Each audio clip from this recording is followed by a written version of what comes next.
উপকূলীয় অঞ্চলে ঝড় বা জলোচ্ছ্বাসে বিভিন্ন রকম সংকেত দেয়, 3 নম্বর, 5 নম্বর, 10 নম্বর এরকম সংকেত দেয়, যাতে মানুষ সাবধান হতে পারে। আর জরুরি প্রয়োজনীয় যেগুলো জিনিসপত্র সেগুলো নিয়ে নিরাপদ স্থানে যেতে বলে।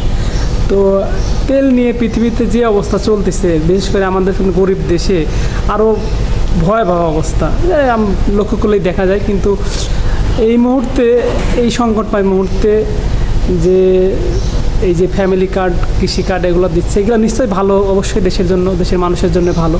কিন্তু আপাতত দৃষ্টিতে এটা এখন না করলেও চলে, কারণ যে সামনে যে একটা কঠিন পরিস্থিতি আসতেছে বা আমরা যে অবস্থা আমরা ফেস করতেছি বর্তমানে, এটা থেকে আপাতত কিভাবে রক্ষা পাওয়া যায় বা কিভাবে এটা সংকটময় মুহূর্তে বা কীভাবে আমরা এর থেকে উত্তরণ হতে পারি সে বিষয়ে ফোকাস করলেই ভালো হয় আপাতত।